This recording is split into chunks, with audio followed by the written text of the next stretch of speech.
हाँ रोहित जी, मीना जी नमस्कार जी। कैसे हैं आप लोग? सब लोग ठीक हैं? बच्चे परिवार सारे लोग? हाँ भगत सिंह बघेल कैसे हो? आजकल तो आपका भी सारा काम धाम बंद होगा, घर में होगे पूरी तरह से। अपना ध्यान रखिए सब लोग। वैसे तो डरने की कोई ज़रूरत नहीं, जैसा मैंने एक दिन पहले लाइव किया था कि कुछ ज़्यादा भयभीत हो गए हम लोग, जिसकी आवश्यकता नहीं है।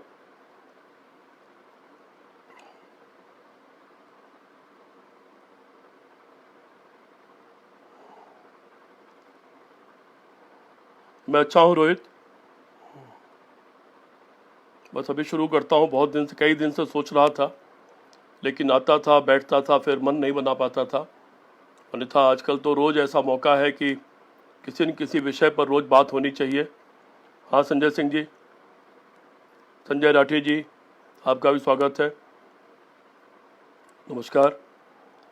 आजकल तो निश्चित तौर पर बातचीत का एक माध्यम है ये, और बातचीत होती रहे, अपने विचारों का आदान प्रदान होता रहे। मैं ठीक हूँ संजय जी, और कम से कम कुछ बातें जो विचार हों वो एक दूसरे को मिले, एक दूसरे का हाल चाल मालूम पड़े, और क्या हम सोच रहे हैं, क्या हो रहा है सही में, वो पता लगे। जैसे आज अभी अभी तुरंत अभी देख रहा था कि चीन से झड़प हो गई कहीं सिक्किम के बॉर्डर के आसपास या कहीं पर, और एक टीवी वाला दिखा रहा था कि हमारे 4 लोग घायल हो गए, 9 उनके घायल हो गए। अब इसमें क्या सच्चाई है, क्या हुआ है, कैसे हुआ है, मालूम नहीं।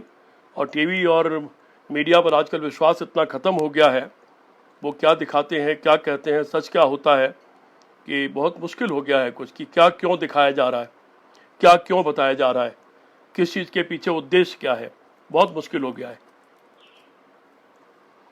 तो देखते हैं, कल तक खबर आ जाएगी। और उसके अलावा किसी भी समाचार पर यूं ही यकीन मत करिए, उसको चेक करिए और जानने की कोशिश करिए कि हर समाचार के पीछे सच्चाई क्या है। व्हाट्सएप विश्वविद्यालय में जो तमाम चीज़ें चलाई जाती हैं, वो उसके बारे में भी जानकारी ज़रूर करिए, सीधे शेयर मत करिए कभी भी, क्योंकि अब आजकल मुकदमे कायम हो रहे हैं गलत चीज़ शेयर करने पर, और मुकदमे कायम होंगे, परेशान होंगे, पता नहीं देश के किस कोने में किस पर मुकदमा लग जाए। इसलिए गलत चीज़ शेयर मत करिए। जो भी हो, देशभक्ति अच्छी चीज़ है, लेकिन देशभक्ति भी अंध देशभक्ति कि कुछ भी करना शुरू कर दें, कुछ भी कहना शुरू कर दें, वो ठीक नहीं। दिमाग और समझदारी से अगर लड़ाई नहीं लड़ी गई होती तो देश को आज़ादी भी नहीं मिलती। संजय जी नमस्कार, कामरान जी नमस्कार, बोधसत्व जी नमस्कार। बॉम्बे तो आपका बहुत खतरे की स्थिति सुनता हूँ वहाँ, लेकिन मैं उतना खतरा नहीं मानता जितना दिखाई पड़ रहा है, क्योंकि अमूमन मौत की संख्या देश में 90 लाख से 1 करोड़ के बीच में होती है साल में, और 2 महीने के इस दौरान जो मौतें हुई हैं, वो आंकड़ा ये नहीं बताता कि उससे डरा जाए, संभला जाए, समझा जाए, उस तरह व्यवहार किया जाए, मेडिकल के जेन्युइन जो सही राय है उसको माना जाए, लेकिन डरने की कोई आवश्यकता नहीं, और लोगों से नफरत न किया जाए। मैंने एक दिन बहुत ही मार्मिक अपील सबसे किया था कि भयभीत होकर के हम अपनों का साथ न छोड़ दें, अपनों का हाथ न छोड़ दें, और इतने भयभीत ना हो जाए कि रिश्ते ही टूट जाए, समाज ही टूट जाए। ये मैंने एक दिन कहा था। खैर आज मेरा दूसरा मुद्दा है, और हो सकता है कि मैं लगातार कई लाइव करूं, चीन के मुद्दे पर भी करूं, दुनिया में क्या हो रहा उस पर भी करूं। मौत बनाम मौत, कितने लोग कोरोना से रोजाना मर रहे हैं, और कितने लोग बाहर इलाज नहीं मिलने से, या एम्बुलेंस नहीं मिलने से, दवाई नहीं मिलने से, भूखे रहने से मर रहे हैं, अलग अलग विषयों पर और तमाम चीज़ों पर। और मेरे अंत में मेरा प्रयास होता है कि मैं निराशा पैदा करने के बजाय उसमें से एक आशा की किरण निकालने की कोशिश करूं, और ये बताने की कोशिश करूं कि जागते रहो। वही मुल्क जिंदा रहता और तरक्की करता है जिस मुल्क के बाशिंदे जागते रहते हैं, अपने दिमाग से भी, अपने दिल से भी, अपने आँख से भी, अपने कान से भी। जागने का मतलब केवल आँख से, और जो सोते रहने का और जागने का मतलब नहीं है। ललितेश्वर जी नमस्कार। कैसे हैं आपके बच्चे लोग? सब आईएएस हैं, आईपीएस हैं, डॉक्टर हैं। एक का शायद जन्मदिन था कल, शायद मैंने उस पर आपको बधाई दिया था, और आप तो बहुत ही किस्मत वाले पिता हैं, और आपके को इस बात के लिए बधाई कि आपके सभी बच्चे होनहार निकले और आईएएस आईपीएस इस तरह के पदों पर गए। तो हो सकता है विचार मेरे आपके कुछ बातों पर न मिले, लेकिन आप भाई हैं मेरे। तो मित्रों, मैं ये कह रहा था कि हमें जागते रहना चाहिए, और अंधभक्त कभी किसी का नहीं होना चाहिए, कभी भी नहीं। हमें एक बार दिल पर हाथ रख करके जरूर सोचना चाहिए कि हम सिर्फ एक पार्टी विशेष के हैं, एक विचारधारा विशेष के हैं, एक संगठन विशेष के हैं, और हम आंख बंद करके सिर्फ उसी को मानते हैं, या एक भारत देश है हम उसको मानते हैं। ये भारत देश बड़ी मुश्किल से बना है, तो मालूम ही होगा आप लोगों को, तमाम छोटे छोटे टुकड़ों में, देशों में बटा था। एक एक जिले में भी देश थे, राजा थे तमाम, और वो लंबा इतिहास हो जाएगा, उस पर फिर कभी बात करूंगा। और फिर एक आज भारत का स्वरूप देखने को मिलता है आज़ादी की लंबी लड़ाई से। और मैंने कहा कि अगर दिमाग का इस्तेमाल नहीं करते तो आज़ादी इतनी जल्दी नहीं मिलती। शांति से, दिमाग से सोच के कब लड़ना है, कब पीछे हटना है, कब चौरा चौरी हो गया और कब उसको वापस ले लिया गांधी जी ने, कब नमक तोड़ना है, कब करो या मरो का आवाज़ लगानी है, ये अलग अलग घटनाओं पढ़ना चाहिए। और अगर राम और कृष्ण में भी आप आस्था रखते हो तो महाभारत और रामायण को भी कभी बौद्धिक दृष्टि से भी पढ़ना चाहिए, सिर्फ धार्मिक आस्था की दृष्टि से नहीं, मैनेजमेंट की दृष्टि से, युद्ध की दृष्टि से, बौद्धिक दृष्टि से, तर्क की दृष्टि से, ज्ञान की दृष्टि से, जानने की दृष्टि से, कि उसमें ऐसा क्या क्या हुआ जो हम सीख सकते हैं, जिसको हम आज पर अप्लाई कर सकते हैं, जिसको मान करके, जिससे सीख के हम अपना देश और अपने समाज को बचा सकते हैं। उस दृष्टि से भी कभी कभी पढ़ना चाहिए। मैं तो एक बार लेक्चर देने गया था एक मैनेजमेंट के बच्चों के बीच में, और टीचर्स भी थे उनमें, और उसमें विषय ही यही था, स्पिरिचुअलिज्म एंड मैनेजमेंट। मुश्किल विषय था, लेकिन अगर मैंने उस दृष्टि से अगर न सोचा होता रामायण को, महाभारत को, धार्मिक ग्रंथों को, तो शायद मैं उस दिन वो लेक्चर उन पढ़े लिखे समाज में, और वो भी 1.5 घंटे लंबा, न दे पाया होता। तो इसीलिए मैं सिर्फ अपील करता हूँ, प्रार्थना करता हूँ। कई बार मैंने अपनी पार्टी के साथ विद्रोह किया, मैं एक पार्टी से जुड़ा, एक विचारधारा से जुड़ा हूँ, लेकिन राजनारायण जी ने भी विद्रोह किया, जो मेरे गुरु थे, जिनके कारण मैं राजनीति में हूँ। उन्होंने विद्रोह किया, अपनी सरकार तोड़ दी, अपने प्रधानमंत्री से विद्रोह किया, अपनी पार्टी में विद्रोह किए, इस देश में विद्रोह किया। वो पहले थे जिन्होंने अंग्रेज की मूर्ति तोड़ी थी। तब ये तथाकथित राष्ट्रभक्तों के तो दिमाग में नहीं था कि आज़ादी के इतने दिन बाद भी अंग्रेजों की मूर्तियां क्यों लगी हैं, लेकिन राजनारायण ने तोड़ दिया था BHU के गेट पर लगी हुई मूर्ति को। फिर मूर्ति तोड़ो अभियान चला, उसमें 11 महीने वो जेल में रहे थे। उस राजनारायण का शिष्य हूं मैं। तो मुद्दे हैं, जब मुद्दे हैं तो उस पर पीछे नहीं हटना चाहिए। और ये आप तय करिए कि आप देशभक्त हैं या किसी और के भक्त हैं। देश रहेगा तब आप रहोगे, आपका संगठन रहेगा, वरना देश ही नहीं रहेगा तो आप कहाँ रहोगे, फिर टूट जाएगा टुकड़े टुकड़े में।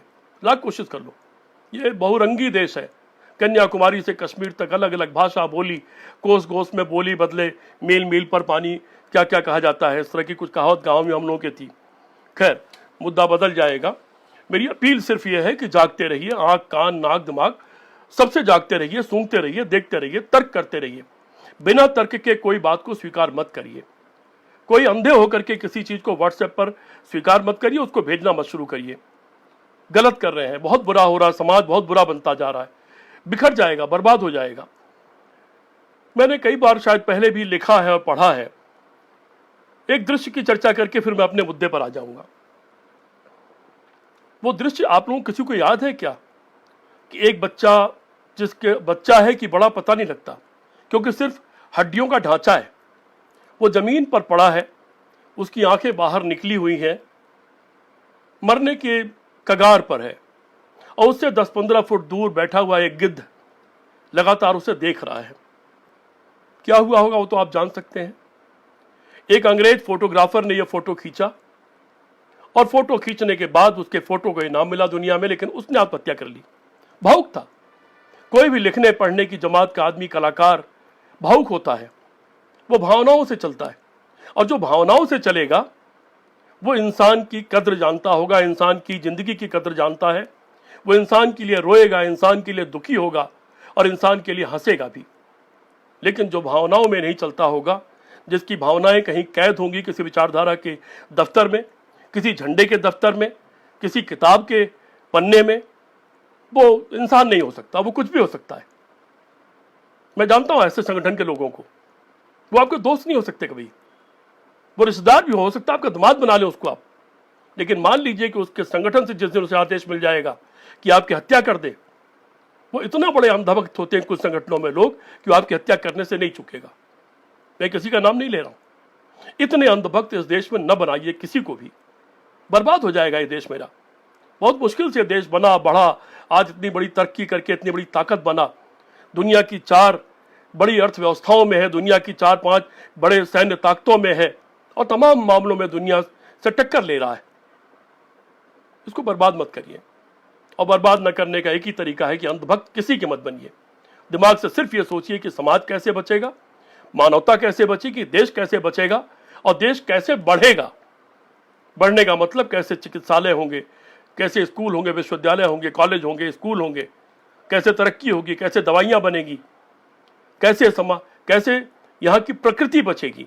अब तो एक नया आंदोलन शुरू करना पड़ेगा प्रकृति को बचाने का, क्योंकि प्रकृति नहीं बचेगी तो इंसान नहीं बचेगा। प्रकृति भी बचे, उसकी रोजी रोटी भी बचे। और एक बात मैं कई बार कह चुका हूं कि रोटी, बल्कि 2 बातें का इस्तेमाल करना चाहता हूं, फिर शुरू करता हूं बात। एक, सपने, सिद्धांत और संकल्प, इन 3 शब्दों का इस्तेमाल मैं बहुत वर्षों से करता रहा हूं। बाद में और लोगों ने भी किया, कई नेताओं ने भी किया, मैंने लिखा इसको कई बार। आपके मन में सपने क्या हैं?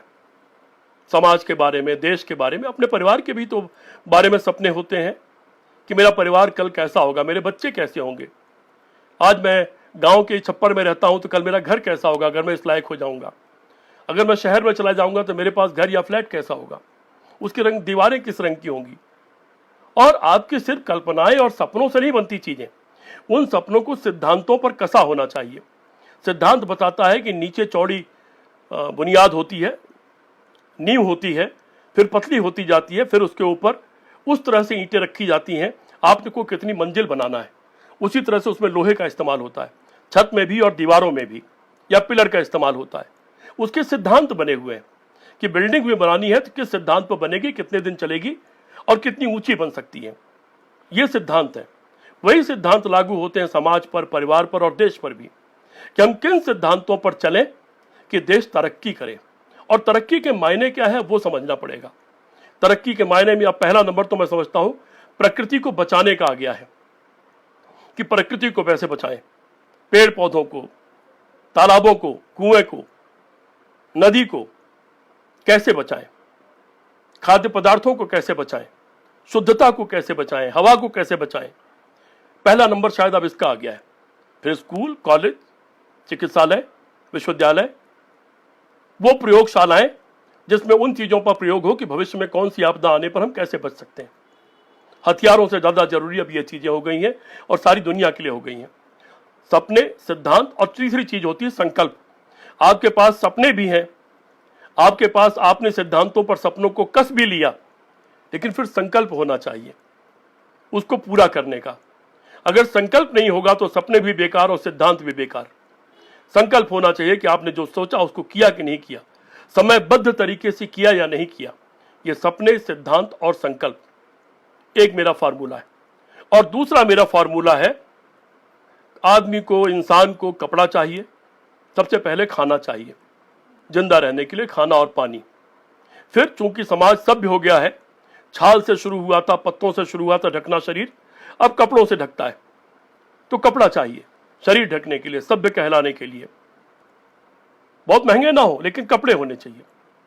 तो रोटी चाहिए, फिर कपड़ा चाहिए, और फिर उसके बाद आपदाओं से बचने के लिए हमने पहले लकड़ी से दीवार बनाई थी जानवरों से बचने के लिए, फिर धीरे धीरे दीवार मिट्टी से बनाई, फिर धीरे धीरे ईंट और पत्थर से बनाना सीखे, पत्थरों से बनाया, फिर ईंट से बनाना सीखे।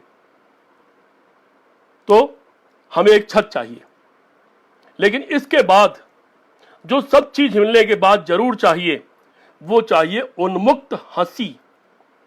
याद रखिएगा, रोटी, कपड़ा, मकान और उन्मुक्त हंसी, फ्री लाफ। अगर आपकी जिंदगी में सारा वैभव है, सब कुछ है, आप बहुत महंगा से महंगा होटल में खाना खाते हैं, महंगे से महंगे कपड़े पहनते हैं, बहुत बड़े महल में रहते हैं, लेकिन आपकी जिंदगी में हंसी नहीं है, तो फिर आप इंसान की जिंदगी जी कहां रहे, आप सुखी कहां हैं? Free laugh. और फ्री लाफ तब मिलेगा जब स्वतंत्रता होगी, आजादी होगी, जब हमारे अधिकार होंगे, मानव अधिकार होंगे, जब हमको अपने तरीके से जीने का अधिकार होगा, समाज के दायरे में, कानून और संविधान के दायरे में। तब आप फ्री लाफ हंस सकेंगे और चिंता मुक्त होंगे। चिंताएं न समाज की तरफ से हो न सरकार की तरफ से हो, तब आप फ्री लाफ हंस सकें, उन्मुक्त हंसी हंस सकेंगे। ये मेरे 2 तरह के फार्मूले हैं। समय समय पर बात करूंगा। मित्रों, आज जो मैं आया अचानक और 2 दिन से लगातार बैठ करके और उठ जा रहा था, बोल नहीं पा रहा था, इसलिए कि मैं दुखी हो जा रहा, भावुक हो जा रहा था। मुझे लग रहा था कि मैं बोल नहीं पाऊंगा। आज हिम्मत करके बैठा हूं। जरा आप सोचो, आपने दृश्य देखे कि आप तो व्हाट्सएप पे बहुत चीजें देखते हो, वो दृश्य देखा क्या? 2 बेटियां हैं, लड़खड़ा के चल रही हैं, उनके पैर में चप्पल नहीं है, पैर में छाले पड़ गए हैं और चिल्ला चिल्ला के बढ़ भी रही है, मां का हाथ पकड़ती है। लेकिन सैकड़ों मील चल चुके मां भी कितनी देर उठाए गोद में, रो रही है, आह निकल रही है। वो दृश्य देखा क्या आपने? साइकिल के पीछे 80 साल की मां बैठी है और आगे एक बच्ची बैठी है और वो कई 100 किलोमीटर चल करके आ चुका है। ऐसे तमाम दृश्य देखे होंगे आपने। पता नहीं आपकी इस तरह के दृश्यों में रुचि है या नहीं है, या सिर्फ जो एक खास तरह का व्हाट्सएप विश्वविद्यालय चलाता है देश में नफरत फैलाने का मामला, सिर्फ उसमें रुचि है, ये आप जानो। लेकिन मेरी रुचि इन दृश्यों में है। वो भी दृश्य जब एक टीवी वाला इंटरव्यू ले रहा था, एक दृश्य नहीं, न जाने कितने, और वो फफक करके रो पड़े कि साहब आप हमको रोटी नहीं दे रहे हो, हम भूखे हैं 2 दिन से, 3 दिन से, रास्ते में पानी नहीं मिलता, बहुत बहुत दूर जाके पानी मिलता है तो हम डब्बे में भर लेते हैं, कहीं कोई दे देता था, लेकिन बहुत बहुत दूर तक, कई कई दिन तक किसी ने कुछ नहीं दिया साहब, पैसे खत्म हो गए इसलिए हम निकल पड़े। फिर पुलिस मारती है। बोला कहां से चले हो? दिल्ली से। अभी तक यहीं पहुंचे हो? बोले क्या करें साहब, एक तरफ चलते मार को दूसरी तरफ पहुंचा देती है, फिर निकलते हैं। 15-16 किलोमीटर गांव के रास्ते से निकले, नहर के रास्ते निकले, फिर हाईवे पर आ गए, फिर पिटाई हो गई, फिर वापस लौटा दिया। हम क्या करें साहब? साहब हमको रोटी नहीं दे रहे हो आप, हमको पानी नहीं दे रहे हो, हमारी नौकरी छीन ली साहब, हमारा रोजगार छीन लिया, तो हमको जाने तो दो, हमको लाठी क्यों मार रहे हो? और रेलवे ट्रैक पर चलते हुए वो लोग, जब उनसे पूछा कि रेलवे ट्रैक पर क्यों चल रहे हो, देखो 16 लोग कट गए। बोले कट जाएंगे, कम से कम से जिंदगी से छुट्टी तो मिल जाएगी, भूखे मरने से अच्छा है कोशिश करके मर जाए, शायद गांव तक पहुंच जाए, गांव में तो भूखे नहीं मरेंगे, कुछ तो मिल जाएगा। तो ट्रैक पर क्यों चल रहे हो? बोले क्या करें साहब, सड़क पर चलते हैं तो पुलिस लाठी से पीटती है। आज मैं वीडियो देख रहा था अभी थोड़ी देर पहले, ढेर सारी महिलाएं हैं, गुजरात का वीडियो है, अहमदाबाद का। पत्रकार फोटो कैमरा ऑन करके उनसे पूछ रहा है, वो कह रहे हैं क्या करें साहब, बिना वर्दी के पुलिस, बताते हैं कि हम पुलिस वाले, आ जाते हैं घर के भीतर, मारते हैं। छोटे बच्चा रोने लगा तो कहते चुप कराओ, उसे थप्पड़ मार दिया, इसको मार दिया, उसको मार दिया, देवर को उठा ले गए, कहीं जाने नहीं देते। हम औरतें हैं, हम बिना खाए 2 दिन रह जाए, बच्चे अगर खाना मांगते हैं तो क्या करें? कोई एक तो निकलेगा कुछ लेने के लिए, तो बाहर मारते हैं। वो सुना आपने, लखनऊ से एक परिवार, मियाँ बीबी 2 बच्चे, साइकिल से निकले छत्तीसगढ़ जाने के लिए, खाना खत्म हो गया था, पैसे खत्म हो गए थे, हाईवे पर ही चले थे, अचानक टक्कर मार दी उनको ट्रक ने, मियाँ बीबी दोनों खत्म हो गए, दोनों बच्चे घायल हैं। क्या आंसू आते हैं कभी सत्ता के सर्वोच्च पद पर बैठे हुए आदमी से लेकर नागपुर के महल तक बैठे हुए आदमी तक? सबसे पूछता हूं मैं, और बाकी से भी पूछता हूं, क्या आंसू आते हैं? मर गए उस दिन आंध्र प्रदेश से चले हुए 5 लोग, टेंपो में बैठे थे, टक्कर लगी, मर गए। कल चले थे ट्रक पलट गया, 6 लोग मर गए, 16 लोग ट्रेन से कट के मर गए, रोज तो मर रहे हैं। और वो दृश्य देखा आपने, दूर से चले हुए लोग, और जब बिल्कुल बेहाल हो गए, खाना पानी सब खत्म हो गया, नहीं चल पाए, तो बिल्कुल नौजवान लड़का, उसकी जवान बीबी और उसकी एक बच्ची, उन्होंने सड़क के किनारे जो जंगल था, वो जरा सा ही सड़क के अंदर गए और वहां पेड़ से लटक करके तीनों ने आत्महत्या कर ली। पहले बच्ची को लटकाया, फिर मियाँ बीबी ने लटक के आत्महत्या कर ली। ये आत्महत्याएं, ये मौतें, ये सड़क पर घिसटते हुए लोग। और वो दृश्य देखा आपने कि चप्पल नहीं है, पैर जलने लगे, जो पानी की बोतल सड़क पर कहीं मिल गई, उसी को पैर में बांध लिया बच्चों ने और लोगों ने, और उस प्लास्टिक की बोतल के सहारे चलने लगे। ये दृश्य देखा? तय तो ये था कि जो चप्पल पहनेंगे हवाई जहाज में चला करेंगे, और वो पानी की बोतल को चप्पल बना करके चल रहे हैं लोग। क्यों आए ये हालात सब? क्यों हो रहा है? किसी की आंख में आंसू आ रहा है? कहीं किसी के दिल में कोई दर्द हो रहा है? किसी को दुख पहुंच रहा है इन बातों पर? शुरू शुरू में तो लोग निकले, जिसकी जो बूता था, लोगों ने खाना पानी बांटना शुरू किया हाईवेज पर, जहां जहां जगह हो सकती थी। लेकिन आजकल तो नहीं दिखाई पड़ रहा है। रोज झुंड के झुंड चले आ रहे हैं पूरे देश से। कोई ऐसा प्रदेश नहीं, कोई बड़ा शहर ऐसा नहीं जहां के झुंड लोग चले आ रहे हो। लेकिन फिर उस पर वो आवाज कि साहब खाना नहीं दे रहे हो तो लाठी तो मत मारो। क्या ये सुनाई नहीं पड़ रही है बहरों को? सत्ता पर बैठ करके ये कान बहरे हो जाते हैं। मैं उत्तर प्रदेश के मुख्यमंत्री जी से पूछना चाहता हूं, आप भूल गए संसद में एक दिन खड़े होकर के आप कैसे रो रहे थे? क्या मैं आपकी वीडियो पोस्ट करूं, दोबारा आपको भेजूं? आप किस तरह रो रहे थे, जोर से आंसू निकल रहे थे आपके, कि पुलिस आपको किस तरह क्या कर रही है। क्या आपको ये याद है? आपको पुलिस से बहुत दुख था तब कि पुलिस पता नहीं क्या अत्याचार कर रही थी, और आज आपकी पुलिस क्या कर रही है, और बाकी आपके दोस्त मुख्यमंत्रियों की पुलिस क्या कर रही है, और आपके प्रधानमंत्री और देश के गृह मंत्री की पुलिस क्या कर रही है। इतनी जल्दी भूल गए संसद का वो रोना? और बाकी लोग भी जो भी सत्ता में है, ये विपक्ष में भी थे, इतनी जल्दी भूल गए? जेल की यात्रा, पुलिस का डंडा, पुलिस की गोली, पुलिस के मुकदमे, भूल गए सब। सत्ता में जाते ही उसके नशे में चूर हो गए।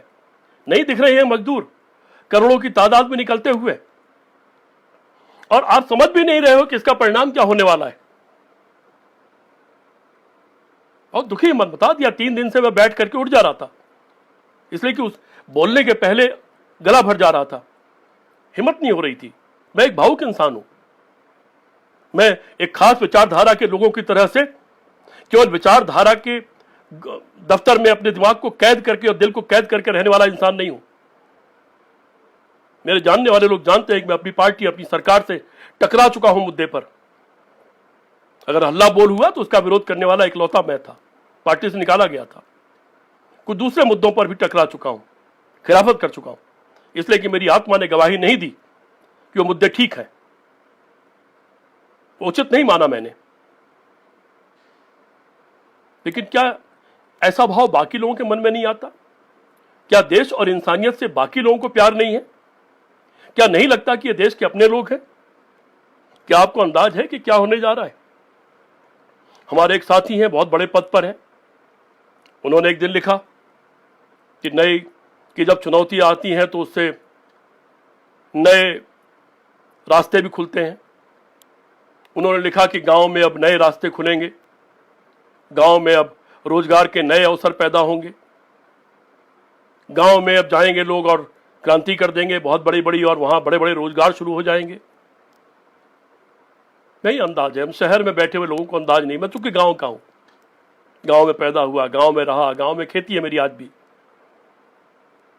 मैं जानता हूं गांव की जमीन अगर इतना बोझ उठा पाती, छोटी छोटी खेतियां हैं, बड़े कम लोगों के पास ज्यादा खेत है। उन्हीं लोगों के पास ज्यादा खेत है जिनके परिवार बड़े नहीं हुए धीरे धीरे, जिनके परिवार में एक ही दादा, एक ही बाबा, एक ही बेटा होते चले गए, या उसके बाद 1-2 भाई हुए तो कोई नौकरी में चला गया, कोई घर में रह गया। लेकिन जिनके घरों में व्यापारी के यहां तो 2 बेटे होते हैं, दुकान 2 हो जाती है, घर 2 बन जाते हैं। लेकिन किसान के यहां अगर एक किसान के 2 बेटे होते हैं, उसके पास 10 बीघा खेत था तो 5-5 बीघा हो जाता है। अगर 4 कमरे का घर था तो 2-2 कमरे का घर हो जाता है। फिर जब अगली बार 2-2 बच्चे होते हैं, एक परिवार के 2 बच्चे तो होते हैं ना, जब 2 बच्चे फिर होते हैं तो 2.5 बीघा हो जाता है, और मकान 1-1 कमरे का हो जाता है। फिर ऐसी जब बच्चे बढ़ते जाते हैं तो 1 बीघा, आधा बीघा, चौथाई बीघा हो जाता है। और दोस्तों, ये तो जो गांव से जुड़े लोग हैं वो तो आप जानते होंगे, एक सीमा से कम की खेती करना भी मुश्किल होता है। उससे एक छोटा परिवार 4 आदमी का पालना भी मुश्किल होता है। या बहुत है, आपदा नहीं आई, बाढ़ नहीं आई, सूखा नहीं पड़ा, कोई रोग नहीं लगा और फसल हो गई, तो हो सकता है कि 1 बीघा खेत में आप अपना खाना खा लें, बस केवल खाना, और कोई खर्चा नहीं कर सकते। न जानते हो, किसी जानकार से पूछ लीजिएगा। हमारे घर में सारे लोग नौकरी करने निकल गए, सभी लोग करते हैं ऐसे, और न निकले, अगर गांव की खेती अपने परिवार का बोझ उठा पाती। मेरे गांव के आज 30-40 परिवार, 50 परिवार ऐसे हैं जो अपने ही शहर में जाके रहने लगे हैं। गांव पास में है, चले आते हैं खेती भी देखने, लेकिन रहते शहर में बच्चों को पढ़ाने के लिए, क्योंकि गांव में उस स्तर के स्कूल नहीं बन पाए, गांव में बिजली नहीं आती, गांव में आपदा होने पर रात में इलाज नहीं मिलता। मैं जब छोटा बच्चा था और मैं बहुत बीमार रहता था, बहुत छोटा था, तो मेरे गांव के आसपास, जो लोग कहते हैं ना विकास नहीं हुआ, मेरे गांव के आसपास दूर दूर तक कोई अस्पताल नहीं था। मेरे जो ग्रैंडफादर, मेरे दादा थे, वो मुझे अपने कंधे पर दोनों तरफ, सर के पीछे दोनों तरफ मेरे पैर रख करके मुझे बैठा लेते थे और करीब 15 किलोमीटर रात में ही चल देते थे पैदल, कच्ची सड़क पर, और शहर पहुंच जाते थे। और सुबह फिर डॉक्टर को दिखाते थे, फिर उसी तरह कंधे बैठाकर मुझे 10-15 किलोमीटर फिर लेके वापस आ जाते थे। साधन नहीं थे, किसी के पास साधन नहीं होते थे, साइकिलें भी नहीं थी इस देश में। गांव के लिए सड़कें भी नहीं थी। 50-60 गांव के बीच में एक इक्का होता था। कोई शादी ब्याह होने पर कुछ गिनी चुनी बैलगाड़ी होती थी। बहुत पहले से बताना पड़ता था कि शादी ब्याह चाहिए, तब मिलती थी। तो लोग, साधन नहीं इसलिए लोग चले गए, स्कूल नहीं इसलिए लोग चले गए, और खेती बोझ नहीं उठा पा रही लोग इसलिए चले गए। गांव में जुल्म भी ज्यादा होता है, पुलिस का, प्रशासन का, क्योंकि उनकी सुनवाई नहीं हो पाती है। वहां अखबार नहीं छपते, टीवी नहीं चलता। खैर अब तो टीवी अखबार शहर में भी बेईमानी हो गए। अब वो सरकार प्रशासन का ज्यादातर बचाव ही करते हैं, 80% उन्हीं के चमचागिरी में लगे रहते हैं। लेकिन गांव में तो कोई राहत नहीं मिलती, तो लोग वहां से शहर निकल जाते हैं। तो मैं ये बता रहा था कि जिनको ये गलतफहमी है कि गांव में लोग चले जाएंगे तो अर्थव्यवस्था गांव की तरफ मुड़ जाएगी, उसके लिए देश का खजाना खोलना पड़ेगा, कुछ नई योजनाएं बनानी पड़ेगी। हमारे जैसे लोगों के दिमाग में है योजनाएं, लेकिन वो योजनाएं बनने और जमीन पर उतरने के लिए कम से कम 4-5-6 साल का समय चाहिए, बशर्ते वो दिमाग में सत्ताधारियों के हो और उसका संकल्प हो, उसके सिद्धांत उनके दिमाग में हो। ये जो गांव लोग जा रहे हैं, इसके सामने परिणाम क्या आएंगे? करोड़ों गए हैं, थोड़े बहुत नहीं है। पूरे देश में करोड़ों, 15 करोड़, 20 करोड़, 25 करोड़, 30 करोड़, मालूम नहीं कितने, या अपने ही प्रदेश में जाने वाले लोगों की संख्या कितनी, लोग तो 40 करोड़ कहते हैं। तो मैंने कहा कि खेती अगर बोझ उठा पाती तो ये शहर नहीं गए होते लोग। अब आपके सामने क्या क्या परिणाम आने वाले। गांव में जाएंगे, शुरुआत में आवभगत हो जाएगी, जो अनाज रखा गया होगा उससे रोटी बन जाएगी, खाना मिल जाएगा। लेकिन महीने, 2 महीने, 3 महीने होते होते घर में किचकिच शुरू हो जाएगी, बंटवारे की मांग शुरू हो जाएगी, और वो छोटी खेती और कई टुकड़े में बंट जाएगी, और फिर वो बोझ नहीं उठा पाएगी। झगड़े होंगे, आप देख लेना, मेरी बात याद करके रखना। गांव में मुकदमों की बाढ़ आ जाएगी, सिविल के भी, बंटवारे के भी और अपराध के भी। मेरी बात याद करके रखना आप लोग। कुछ दिन बाद फिर पूछूंगा मैं आप लोगों से कि मेरी बात याद है कि नहीं, और फिर वो बोझ नहीं उठ पाएगा। गांव में हत्या, आत्महत्या दोनों होगी। और दूसरी तरफ शहर में ये 25 करोड़, 40 करोड़ जो भी लोग हैं, ये शहरों को चला रहे थे, ये हमारी सड़क बना रहे थे, ये हमारी बिजली बना रहे थे, हमारी गाड़ी बना रहे थे। कोई कारपेंटर था, लकड़ी का काम हमारा कर रहा था, कोई हमारी इमारत बना रहा था, बिल्डर की इमारत बना रहा था, कोई कारखाने चला रहा था, जिन कारखानों से तमाम चीजें बन के हम तक आती हैं। वो कपड़े का हो, वो लोहे का हो, वो जूते का हो, वो किसी चीज का हो, वो दवाई का हो, हर तरह के कारखाने इन मजदूरों के बूते पे ही चलते हैं। कहां से मिलेंगे मजदूर? आज तो बड़े घमंड से आपने उनको रोटी पानी का इंतजाम नहीं किया, दौड़ा दिया, भाग जाओ। और गुजरात से तो खबर यह है कि जबरदस्ती भगाए गए लोग, जानबूझ कर भगाया गया, तंग किया गया, ऐसी खबरें वहां से मिली हैं। कल कहां से मिलेंगे ये लोग? कल कारखाने बंद होंगे, रेस्टोरेंट बंद होंगे, दुकानें बंद होंगी। हमें आपको जब किसी की जरूरत पड़ेगी तो लोग नहीं मिलेंगे काम करने वाले। ये सारे काम महंगे हो जाएंगे, लेबर महंगी हो जाएगी। ये जो कर्नाटक में अचानक ट्रेन रद्द की गई और बिल्डरों से बात करने के बाद वहां के मुख्यमंत्री ने कहा कि नहीं जाने देंगे, लेकिन खाना भी नहीं देंगे, इसलिए कि बिल्डर ने कहा कि ये तो मुफ्त में मिल जाते हैं, एक तरह से 300-400 रुपए रोज पर हमारा काम करते हैं, हमारी थैली भरते हैं, हमारी तिजोरी भरते हैं। ये भाग गए तो इतने मुफ्त के लोग हमें कहां मिलेंगे? और कल ये लेबर महंगी हो जाएगी, क्योंकि लेबर होगी नहीं। अमेरिका, इंग्लैंड में आप नौकर नहीं रख पाते, ड्राइवर नहीं रख पाते, क्योंकि आपकी तनख्वाह के बराबर ही उसकी तनख्वाह होती है, करीब करीब। आप नहीं रख पाते, हर काम अपने आप खुद करना पड़ता है। ठीक है, ये परिस्थिति बन सकती है कि यहां भी हर काम खुद करना सीखना पड़े। लेकिन बैलेंस कैसे होगा? ये जो 30-40 करोड़ लोग बिना काम के हो जाएंगे, ये कहां जाएंगे? ये कैसे खाएंगे? और अंत में लौटने के लिए इनको हिम्मत करनी पड़ेगी, क्योंकि इनका अनुभव बहुत दुखद है। इनको भगाया गया है, इनको खाना नहीं दिया गया, इनको पानी नहीं दिया गया, जहां ये रहते थे वहां से इनको भगाया गया, इनको रास्ते से भगाया गया, इनको लाठियों से पीटा गया, इनकी मदद नहीं की गई। जब कांवर निकलती है, कोई धार्मिक यात्राएं निकलती हैं, तो इसी देश में पता नहीं कहां से खजाना आ जाता है। इसी देश की पुलिस के पास लाठी नहीं होती है, फिर वो कांवर वाले सारी सड़कें घेर के चलते हैं। आप शहर में निकल नहीं सकते, अपनी सड़क पर निकल नहीं सकते, उन रास्तों पर आवागमन बंद हो जाता है जिससे कांवर निकलती है या कोई और धार्मिक यात्रा निकलती है। पूरी सड़क घिरी रहती है और उसके ऊपर पुलिस हेलीकॉप्टर से फूल बरसाती है। उनके लिए जगह जगह प्याऊ खाने का इंतजाम करके रखते हैं। आप कहां से खजाना खुलता है ये?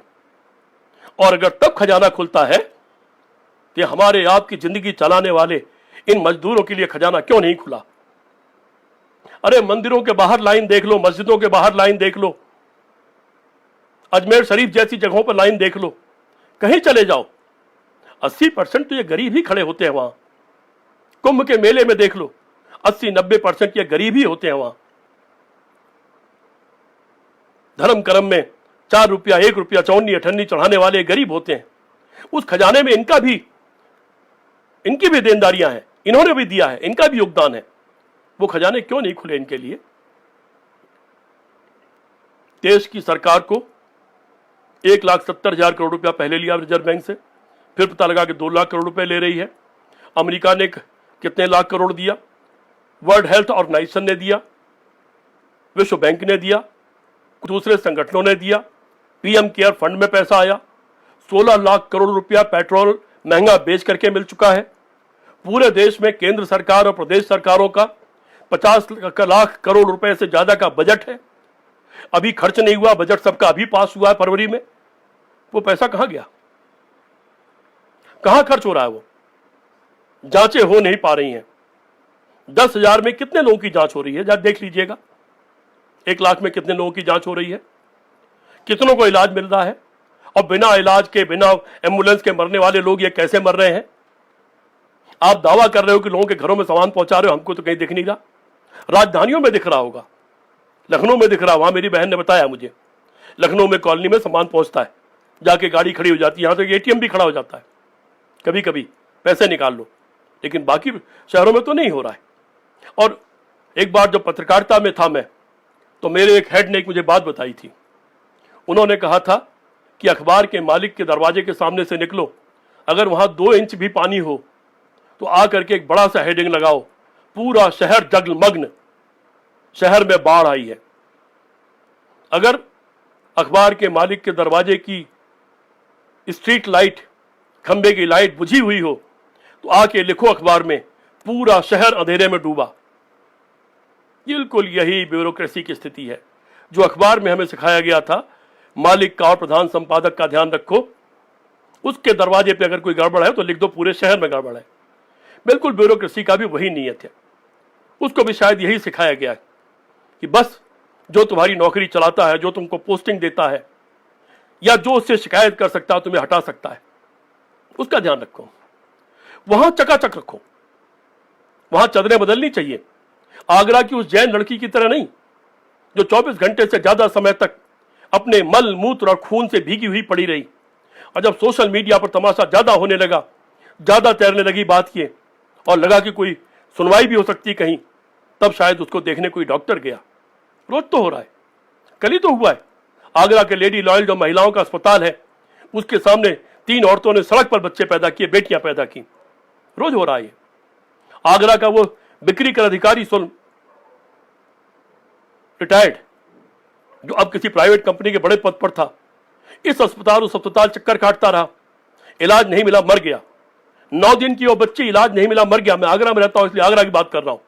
आपके मन में अपने शहरों की बातें भी आएंगी कि आपके कितने शहर में भी कितने लोग कोरोना से मर रहे हैं, कितने लोग इस तरीके से मर रहे हैं, और कोरोना में भी कितने लोग अपनी बीमारियों के कारण मर रहे हैं। ये हालात क्यों पैदा हुए हैं? ये तो मन बड़ा दुखी है। और हम न दबाव बनाने की स्थिति में है और सरकार दबाव सुनने की स्थिति में नहीं है। सरकार का एकल संवाद है, एक तरफ से बात करती है, सिर्फ आप उसको सुन सकते हैं, आप उससे कुछ कह नहीं सकते। वो अपने मन की बात करती है, जनता के मन की बात, उसका दुख दर्द सुनने को तैयार नहीं है। ऐसे कैसे चलेगा? मैं बता रहा था कि जो मजदूरों को आप इतने हल्के से ले रहे हैं और जो मजाक उड़ा रहे हैं कि वो रेल की पटरी पर क्यों गए, सुना नहीं आपने? उसने कहा कि जब सड़क पर चलते हैं पुलिस पीटती है, सुनी नहीं उसके दर्द की आवाज कि साहब रोटी नहीं दे रहे हो तो लाठी क्यों दे रहे हो? अरे बेशर्मो, किस मां के पैदा किए हो तुम लोग? किस हिंदुस्तान के रहने वाले हो? तुम राम की संतान हो? तुम कृष्ण की संतान हो? तुम गौतम बुद्ध की संतान हो? तुम महावीर की संतान हो? क्या तुम गांधी के देश के रहने वाले हो? शर्म आती तुम जैसे लोगों के ऊपर। ये तमाम जो हजारों लोग इस तरह की बातें लिख रहे हैं, ये इंसान कहलाने के काबिल नहीं है। ये इंसान की योनि में पैदा ही क्यों हुए? ये किसी मां के बेटे भी बेटी कहलाने के काबिल नहीं है। बेशर्मो, किसी की मौत पर भी तुमको अपनी राजनीति और अपने संगठन का फायदा नुकसान दिखलाई पड़ता है। उनकी मजबूरियां, उनकी परेशानियां, उनकी भूख, उनकी प्यास, उनके पैरों के छाले दिखलाई नहीं पड़ते। शर्म नहीं आती? डूब मरो चुल्ली भर पानी में कहीं जाकर के। तुम्हारे लिए सिर्फ सरकार बनाना, चुनाव जीतना ही बड़ा मकसद है। देश बनाना तुम्हारा मकसद नहीं, समाज बचाना तुम्हारा मकसद नहीं।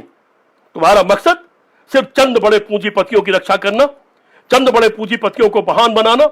ये तो पढ़ा होगा ना कि मुश्किल से 100 घरानों के पास इस देश की 90% संपत्ति रुपया है। ये तो जानते होगे ना। और बाकी लोगों के पास 10% है। तो सिर्फ उन लोगों को बड़ा बनाना है जिनके पास 90% है।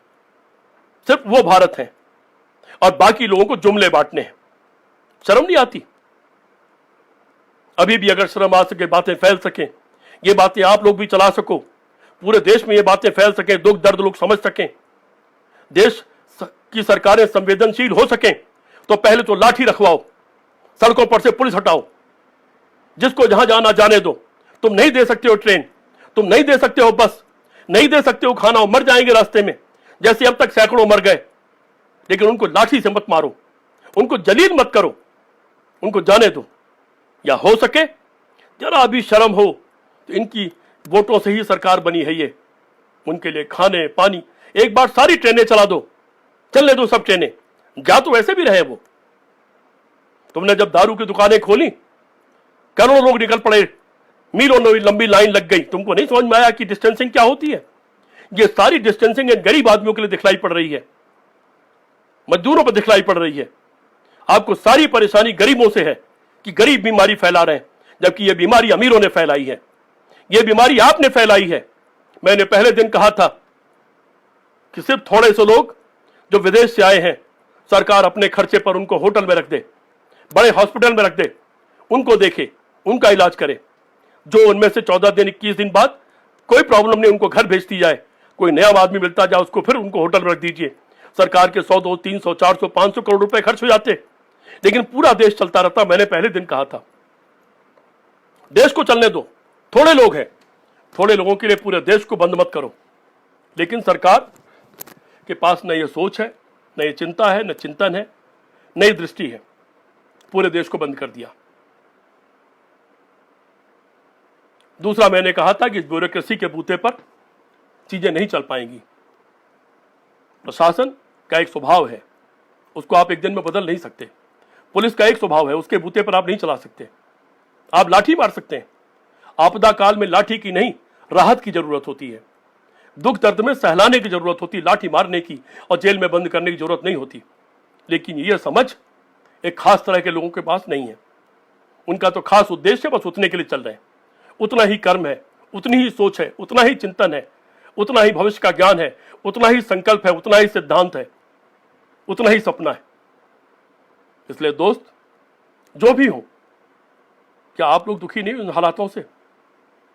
मैंने उस दिन कहा था कि आने वाले समय में कई परेशानियां झेलनी पड़ेंगी। संक्षेप में दोहरा के बात खत्म करूंगा। बड़े पैमाने पर मनोवैज्ञानिक रूप से लोग बीमार हो रहे हैं, मनोवैज्ञानिकों की, मनोचिकित्सकों की जरूरत पड़ेगी। घरों में झगड़े हो रहे हैं, पुलिस के पास केस जा रहे हैं, आने वाले समय में तलाक के मुकदमे बढ़ सकते हैं। समाज की और परिवारों की जिम्मेदारी है कि उसको बचाएं, परिवारों को बचाएं। ये जो नफरत फैलाई गई है मीडिया के द्वारा और संघ के लोगों के द्वारा, हिंदू मुसलमान किया गया इस बीमारी में भी, और सब्जी के ठेल पर हिंदू मुसलमान दिखता है लेकिन शराब की दुकान पर हिंदू मुसलमान नहीं दिखता। पीपीई किट दुबई से आई है, उसमें हिंदू मुसलमान नहीं दिखता। दवाई में हिंदू मुसलमान नहीं दिखता। खाने के सामान में हिंदू मुसलमान नहीं दिखता। पानी में हिंदू मुसलमान नहीं दिखता।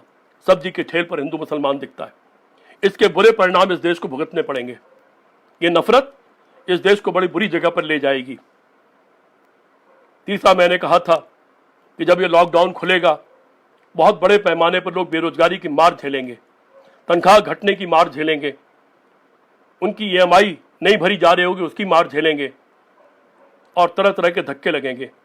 तमाम रोजगार बंद होंगे बड़े पैमाने पर। रेस्टोरेंट से लेके, कटिंग वाले से लेके, सैलून पार्लर से लेकर के बहुत तरह के कारोबार ऐसे हैं। घर में आकर काम करने वाले बहुत से लोग, उनके कारोबार बंद होंगे। लोग उनसे इतना डरा दिया गया है समाज को, लोग उनसे दूरी बनाएंगे और उनके रोजगार घटेंगे। जब रोजगार घटेंगे तो या तो आत्महत्याएं होंगी या हार्ट अटैक होंगे, और ये देश इलाज नहीं कर पाएगा। ये चुनौती हमारे सामने आएगी, और इससे बड़ी चुनौती आएगी, अपराध बहुत बड़े पैमाने पर बढ़ेंगे, जिसका जिक्र मैंने गांव और मजदूरों के सिलसिले में भी किया। शहर में, गली में, कूचे में बहुत बड़े पैमाने पर अपराध बढ़ेंगे। ये तमाम तरह की चुनौतियां हमारे सामने आने जा रही हैं। शहरों में आपको कार्य रोजगार नहीं मिलेगा, आपको काम करने वाले लोग नहीं मिलेंगे, और गांव में लोगों को काम नहीं मिलेगा। गांव में भी एक सीमा तक जब तक अन्न रखा है तब तक लोगों को खाना मिल जाएगा। उसके बाद घरों में लोगों के झगड़े होंगे, परिवार टूटेंगे, खेती टूटेगी। ये तमाम तरह की समस्याएं समाज के सामने आने जा रही हैं। लेकिन देश की सरकार वो सोचती ही कब है, वो जानती ही कब है, और इंसानियत वहां है ही कहां। अभी तक तो नजर नहीं आई 6 साल में मुझे। मैं किसी पार्टी पॉलिटिक्स घृणा से नहीं बोल रहा हूं, मैं एक सोचने समझने वाले एक कवि और लेखक के दिल से बोल रहा हूं। बहुत दुख का सवाल है। मैं पहले देश का प्रधानमंत्री लिखता था, इधर मैं आरएसएस का प्रधानमंत्री लिखने लगा हूं। किसी ने मुझे कहा कि आप प्रधानमंत्री नहीं है, मैंने कहा लगा नहीं 6 साल में, जिस दिन लग जाएगा उस दिन मानने लगूंगा। अपनी सरकार लगी नहीं अभी तक एक संगठन की सरकार लगी, उसी के लिए काम करती है। बहुत दुखद है। इस देश में न जाने कितनी बड़ी तादाद में लोगों ने कुर्बानी दी, शहादत दी, तब ये देश की आज़ादी आई है, जिसमें कोई योगदान इस पूरे संगठन का नहीं था।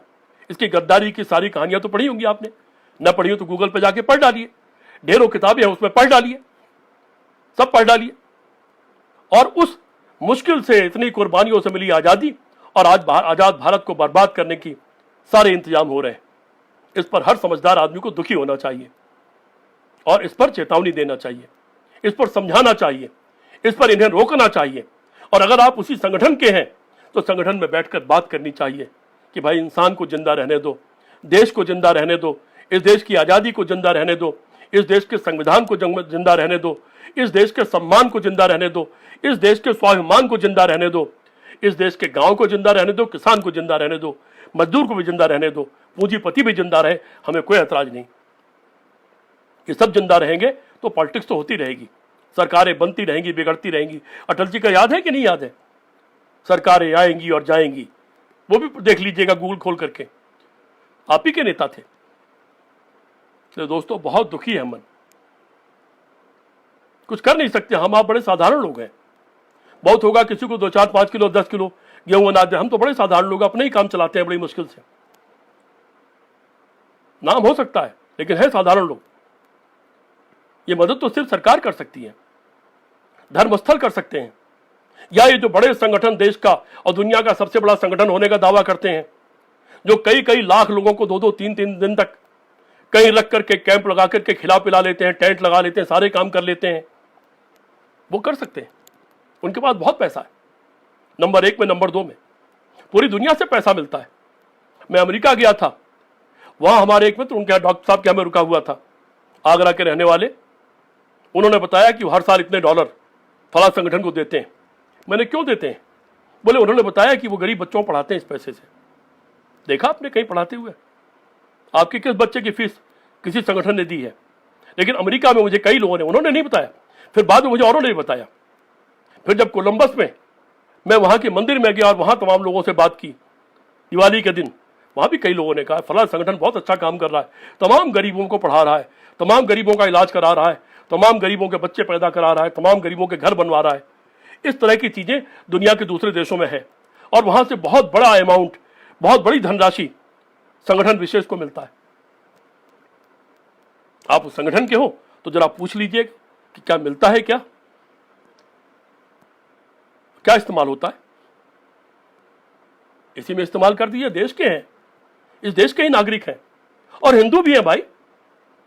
इनमें मुझे नहीं लगता 2-4-5% से ज्यादा मुसलमान होंगे। ये जो पैदल चल रहे हैं सब, ये गांव से निकले हुए लोग सब हिंदू हैं। 95%, 90% तो हिंदू होंगे ही होंगे। तो हिंदुओं का बड़ा भारी दर्द है। इस हिंदू का दर्द नहीं है क्योंकि ये गरीब हैं, क्योंकि इनके पैरों में छाले हैं, इनके पैरों में चप्पल और जूते नहीं है,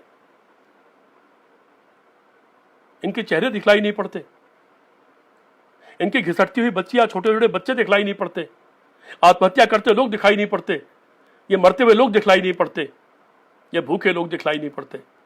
कम से कम इन पर लाठी मत चलाओ। खिलाओ या मत खिलाओ, आप खा जाओ, अडानी अंबानी को खिला दो और आप सब खा जाओ, पूरा देश खा जाओ, पर इन पर लाठी मत चलाओ, इनको जाने दो। बहुत दुखी मन है आज, कई दिन से दुखी है, लेकिन हिम्मत नहीं थी। दोस्तों, मैं भी सोचता हूं, आप भी सोचिए, सोचा जाए। और मैं उन सब दोस्तों से अपील करता हूं हाथ जोड़ के, जो लोग इन सत्ता के संगठनों से जुड़े हुए हैं और सत्ता के ऊपर भी जो सत्ता है उसके संगठन से खासतौर पर जुड़े हुए हैं, कृपया अपने दिल और आत्मा अगर हो, अगर उसको कहीं तिजोरी में बंद न करवा दिया अपने संगठन के किसी कार्यालय में, उस पर हाथ रख के जरा आंख बंद करके सोचो।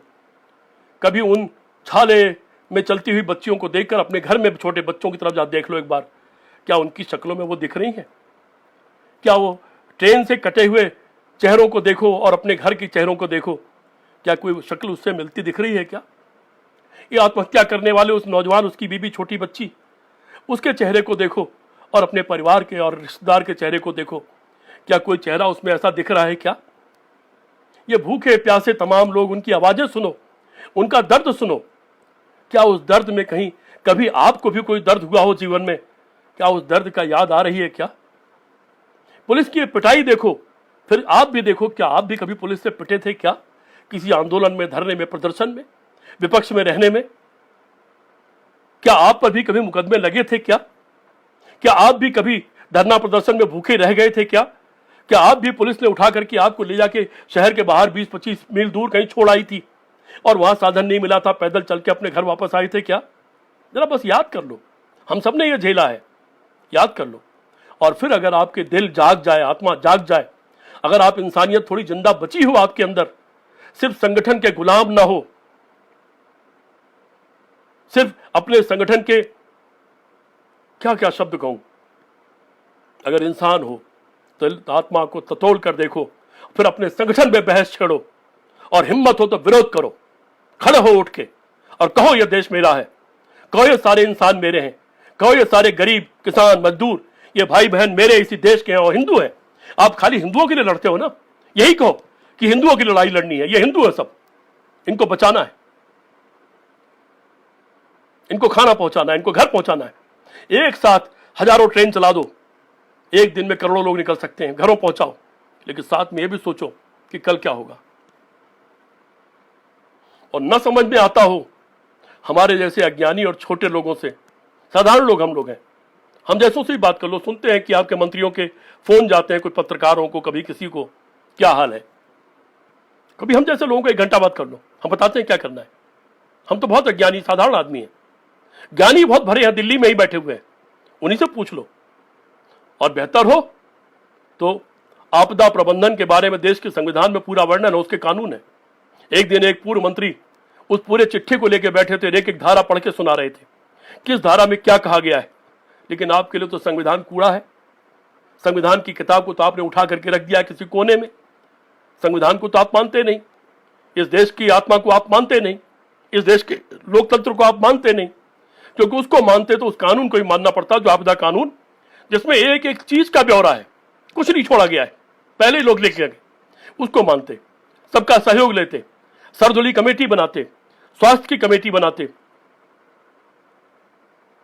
कुछ अर्थशास्त्रियों की कमेटी बनाते, कुछ किसान की समस्याओं के बारे में जानने वालों की कमेटी बनाते, मजदूर की समस्याएं जानने वालों की कमेटी बनाते, नौजवान और बेरोजगारी के सवाल पर जो एक्सपर्ट लोग हैं उनकी कमेटी बनाते और फटाफट 2 दिन का 3 दिन का टाइम देकर के उस पर सबकी जो राय आती उसके बाद फैसला लेते। लेकिन आप फैसला नहीं लोगे, आप अहंकारी हो। आप ये मान के चलते हो जो आपने कह दिया ब्रह्मा विष्णु महेश तीनों ने कह दिया, आपसे ज्यादा कोई नहीं जानता।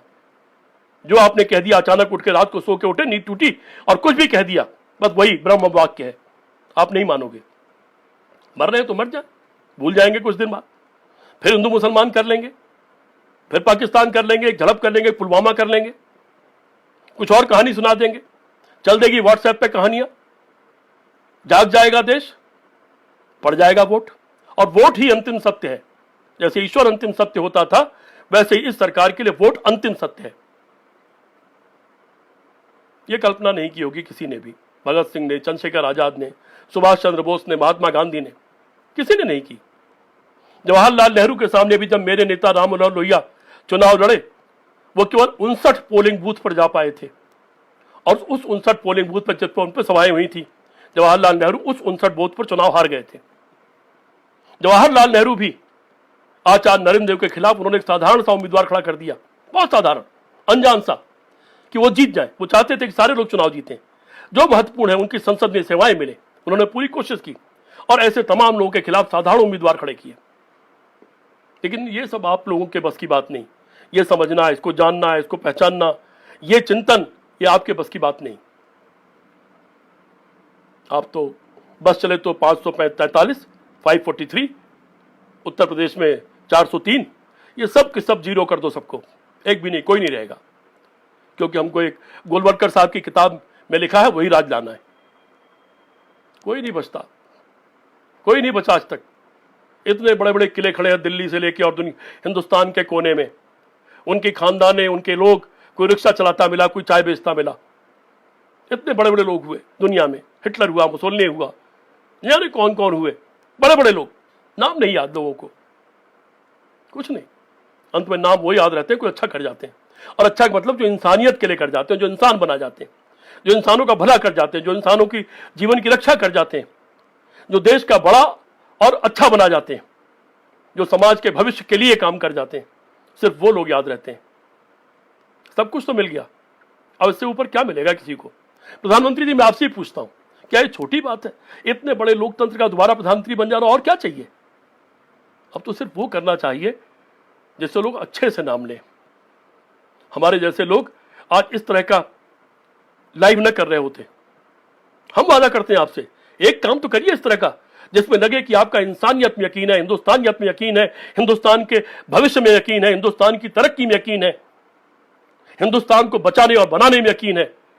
मैं वादा करता हूं, मैं आपके साथ खड़ा मिलूंगा, आपको सलाम करूंगा, पर एक तो काम करके दिखाओ कोई एक। पूछा हमने इतने दिन तक पुलवामा किसने करवाया, आज तक जवाब नहीं दिया आपने, कोई जांच नहीं कराई। उसका सत्य हम सब जानते हैं। तमाम बड़े आईएएस अफसर दिल्ली के बैठे हुए, आपके गले में बैठे हुए, वो उसका सच बताते हैं। फौज के बड़े अधिकारी सच बताते हैं उसका। लेकिन कब तक इन हथकंडों से राजनीति कब तक चलेगी? हिंदू मुसलमान से देश कब तक चलेगा? पाकिस्तान एक करवट बदल दे हमारी खाली फौज की एक टुकड़ी, एक ब्रिगेड, तो पाकिस्तान का नामो निशान मिट जाएगा, और मिटा चुके हैं कई बार। वो पाकिस्तान आपने हुआ बना रखा है। टीवी चैनलों पर सिर्फ पाकिस्तान पाकिस्तान पाकिस्तान, पाकिस्तान खा रहा है कि नहीं, पाकिस्तान में टमाटर है कि नहीं, अरे ये तो देखो हमारे देश में खाना है कि नहीं। नालायकों, कहां से आ गए तुम लोग, इस तरह के लोग? वो तुम चाहे टीवी में हो या राजनीति में हो, क्यों इस तरह के लोग हैं क्यों इस देश में? जीत हार होगी, कभी कोई आएगा, कभी कोई आएगा, कभी कोई सरकार बनेगी, कभी कोई बनेगी। लोकतंत्र मतलब इसी का है। अमेरिका में हर दो बार सरकार बदल जाती है, हर 2 बार राष्ट्रपति पार्टी बदल जाती है, इंग्लैंड में बदल जाता, तमाम देशों में ऐसा होता है, सिर्फ तानाशाही वाले देशों को छोड़कर। लेकिन तानाशाही वाले देशों के बारे में जानते हो ना, पता नहीं होता सच क्या है। जिंदगी का पता नहीं होता कि अगले पल जिंदा रहोगे कि नहीं रहोगे। सिर्फ मशीन आप होते हो, वो उन्मुक्त हंसी आपके पास नहीं होती है। कितने लाख मर गए चीन में नहीं पता, क्योंकि वहां का समाचार आप नहीं जान सकते। रूस में जब मीलों लंबी लाइन लग गई खाली एक डबल रोटी के लिए, तब पता लगा, कि उसकी असली हकीकत क्या है। जब पेरेस्ट्रोइका और ग्लासनोस्ट हो गया, जब वहां पर विदेशी बाहर के मीडिया पहुंच गया तब पता लगा। और वहां का जहाज जब आगरा में उतरता था तो बड़े पैमाने पर करोड़ों की खरीदारी होती थी, तब मालूम पड़ता था कि वहां भी ऐसा बड़ा वर्ग था जिसने खूब लूटा है। तानाशाही इसे कहते हैं। तानाशाही उसे कहते हैं जो इदी अमीन का देश था। और बाकी जो नफरत के देश होते हैं, मैंने आपको शुरू में जिक्र किया उस बच्चे का या आदमी का जो अस्थि पंजर था और चीर उसके मरने का इंतजार कर रहा था, उसकी फोटो खींची थी फोटोग्राफर ने और फोटो खींचने के बाद आत्महत्या कर ली थी। जहां पर आपसी झगड़े होते हैं जाकर देख करके आओ अफगानिस्तान, देख के आओ सीरिया, देख के आओ इराक, इन देशों को देख के आओ जहां आपसी झगड़े होते हैं, जहां जनता जनता से लड़ने लगती है, जहां बम और गोलियां चलने लगती हैं, जहां जिंदगी की कोई कीमत नहीं होती, कब कोई किसी को मार सकता है। वहां अगले पल का पता नहीं होता, कभी आपकी भीड़ दूसरे को मार देगी, कभी दूसरे की भीड़ आपको मार देगी। और जब मौत से ही डरते रहोगे तो विकास कैसे करोगे, काम कैसे करोगे। याद है पंजाब का टेररिज्म, हम लोग दिल्ली जाते थे तो जो पालिका बाजार है अंडरग्राउंड में कनॉट प्लेस में, उसमें जाना बंद कर दिया था। भीड़ वाले बाजारों को अवॉइड करते थे, पता नहीं कब कहां से बम फट जाए। मुट्ठी भर सिख लोगों ने आतंकवाद का रास्ता अपना लिया था। याद है क्या बनाना चाहते हो देश को? देश को ऐसा मत बनाओ, देश को ऐसा बनाओ कि यह देश सारी दुनिया से आगे दिखे, इंसानियत में, तरक्की में, सुरक्षा में, स्वास्थ्य में, शिक्षा में, भाईचारे में। सरकार कभी आपकी बनेगी कभी दूसरे की बनेगी, और बननी भी चाहिए। सबके विचार और सबके कार्यक्रम का फायदा इस देश की जनता को मिलना चाहिए। और आपको भी चाहिए कि आपने जितने वादे किए मेरे पास रखे हुए हैं सारी, पूरा घोषणा पत्र, उसमें सिर्फ वो मत पूरे करो जिसको पिछले पन्नों पे आपने डाल दिया था, वो पूरा करो जो पहले पन्ने से शुरू किया था।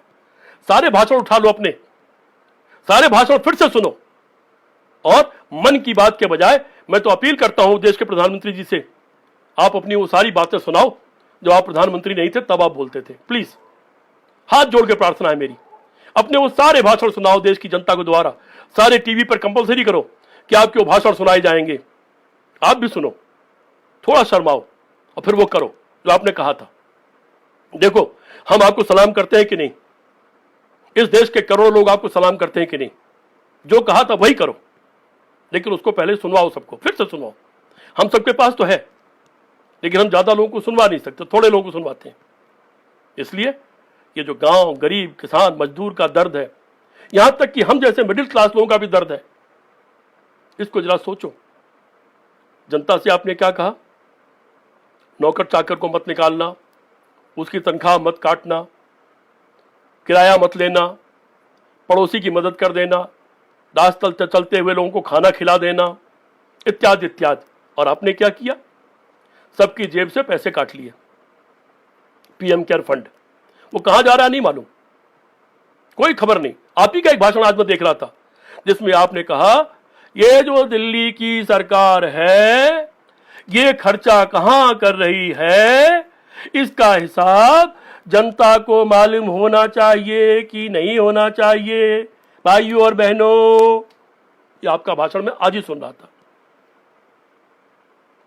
आप भी हिसाब दे दो। शराब पर भी भाषण सुन रहा था आपका, शराब होनी चाहिए कि नहीं होनी चाहिए, वो भी भाषण मेरे पास है आज। अपने भाषण आप खुद सुनो और जनता को सुनाओ एक बार। और प्लीज, जो अंधे हो गए हैं इन संगठनों में रह करके, मेरी हाथ जोड़कर विनती है, एक बार अपनी आत्मा में झांक लो।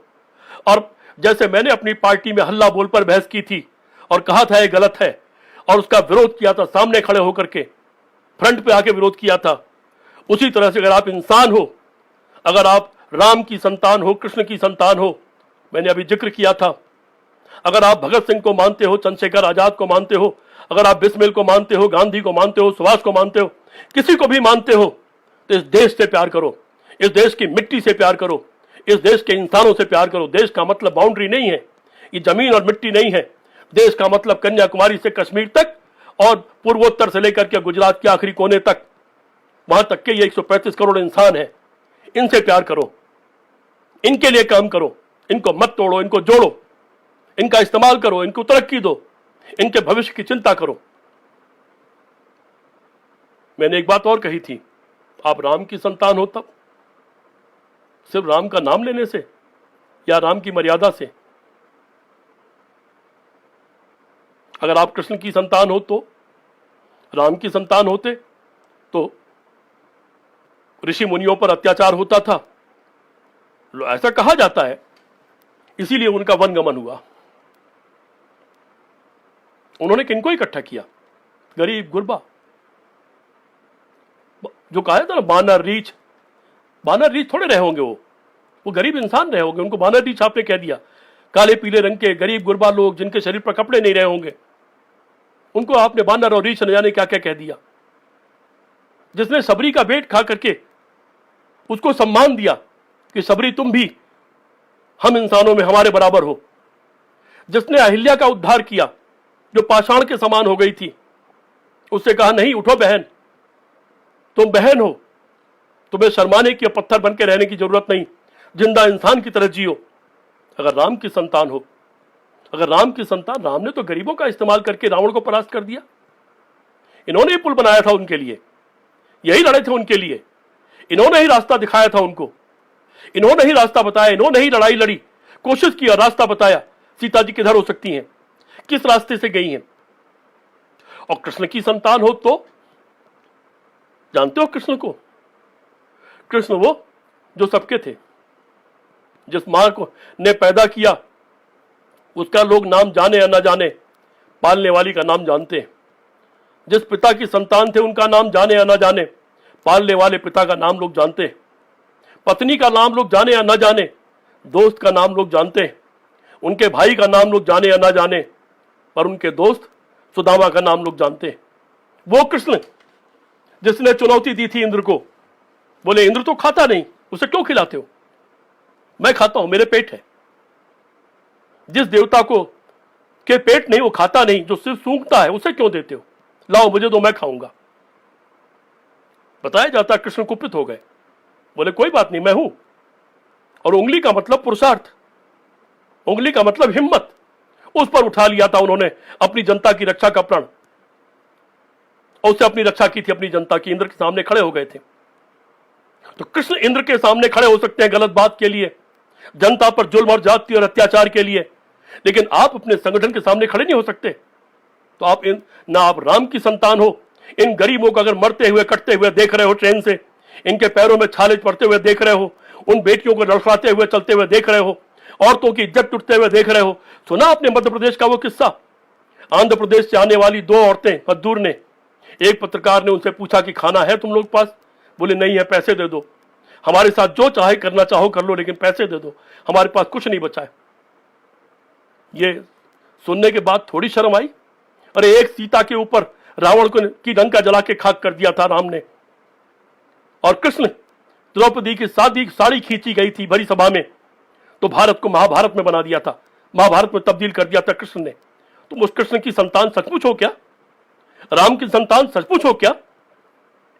इनको तुम मानते नहीं हो, इनको जानते भी नहीं हो, इनका सिर्फ इस्तेमाल करते हो अपनी राजनीति के लिए, इस देश की भावनाओं के साथ खेलने के लिए।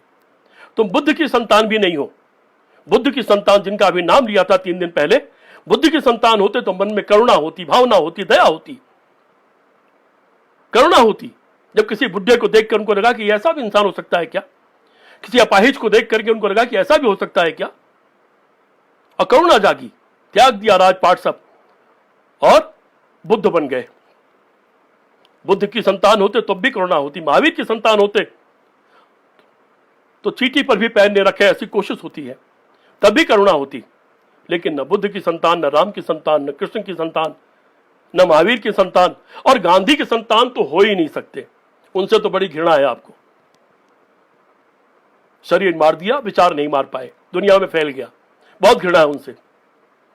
उनकी संतान होते तो लोकतंत्र में यकीन करते, संविधान में यकीन करते, हिंदुस्तान में यकीन करते, इंसान में यकीन करते।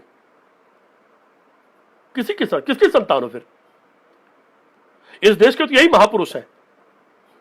और गुरु नानक है, गुरु नानक वालों को देख लो, लंगर चालू है दुनिया में, जहां भी आपदा आ जाए उनका लंगर चालू है।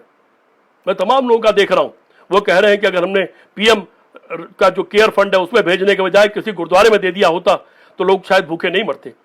गुरुद्वारे की अपनी सीमा जरूर है, लेकिन दंगा भी हुआ तो उन्होंने हिंदू मुसलमान दोनों की चिंता की, दोनों को बचाया सिखों ने। और पूरी दुनिया में जहां कहीं आपदा आती है, सिख कौम वहीं पर सहायता करने, लंगर चलाने पहुंच जाती है। उनसे भी घृणा है आपको। आज मैं देख रहा था एक अखबार की कटिंग, जब अटल बिहारी वाजपेयी के नेतृत्व में आपका जुलूस निकला था और बैनर है ऊपर, हिंदुओं को बचाने के लिए स्वर्ण मंदिर में फौज भेजा जाए। वो आज मेरे हाथ लग गया। उनसे भी घृणा करते हो आप। फिर आप प्यार किससे करते हो? फिर आप किसके हो? फिर आप किसके लिए हो? गलती हो गई ना देश से। इसलिए मैं अभी भी अपील करता हूं, हर देश में, हर समाज में, हर संस्था में लोकतंत्र होना चाहिए। जो भाई उस संगठनों से जुड़े हुए हों, मेरी अपील है, अगर थोड़ी भी शर्म आ जाए, थोड़ी भी आत्मा जिंदा हो, तो अपने संगठन में बात करो, दबाव डालो। और नहीं तो मैं तो फिर पुकारूंगा उनकी आत्माओं को जो 170 सांसद दिल्ली में ऐसे हैं जो उस संगठन के नहीं हैं। क्या सिर्फ सांसद बन जाना है तुम्हारी जिंदगी का मकसद है? देश के प्रति तुम्हारी कोई जिम्मेदारी नहीं, शहीदों के प्रति कोई जिम्मेदारी नहीं, इस देश की आत्मा के प्रति कोई जिम्मेदारी नहीं, इस देश के इंसानों के प्रति कोई जिम्मेदारी नहीं।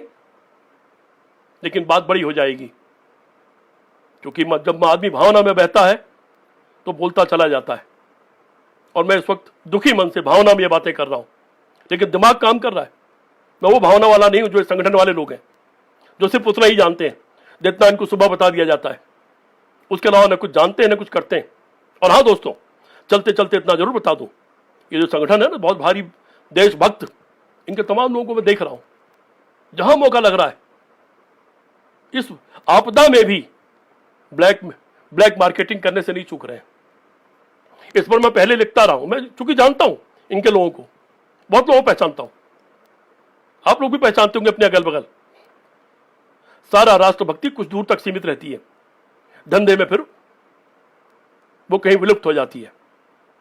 इसलिए दोस्तों, आइए मिल करके कोशिश करें, सरकार पर दबाव बनाएं, ये सरकार जागे, इस देश की जनता के प्रति अपनी जिम्मेदारी को समझे।